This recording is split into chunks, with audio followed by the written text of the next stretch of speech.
बिस्मिल्लाहिर्रहमानिर्रहीम। अस्सलाम वालेकुम। मैं हूँ नज़र, आप देख रही हैं देसी किचन विद बुशी। आज मैं दाल माश की रेसिपी शेयर कर रही हूँ आसान और यूनिक तरीके के साथ। प्लीज़ वीडियो को एंड तक बात कीजिएगा। चैनल पर नए हैं तो सबसे पहले सब्सक्राइब कर लें।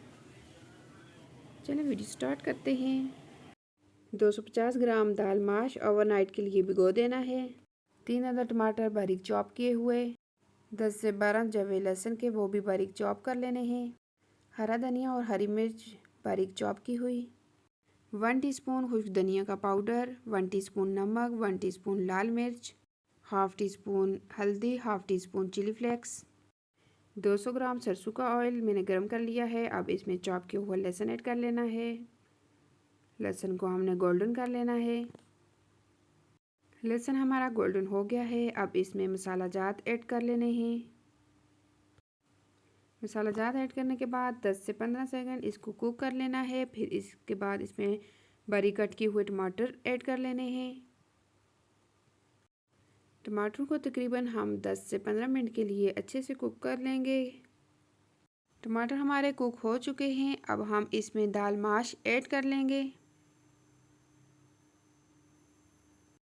दाल माश ऐड करने के बाद हमने इसकी 10 मिनट तक बुनाई करनी है।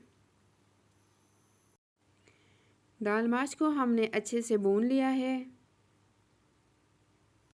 अब हमने इसमें थोड़ी सी हरी मिर्च और हरी धनिया ऐड कर लेनी है। अब हमने इसमें 300 ग्राम पानी ऐड कर लेना है, यानी कि 2 गिलास।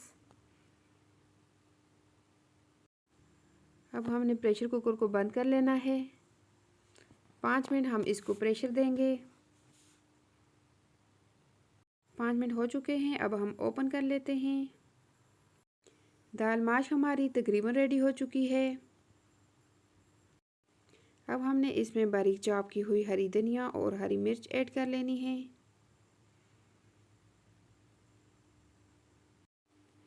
वन टीस्पून हमने इसमें गरम मसाले का ऐड कर लेना है।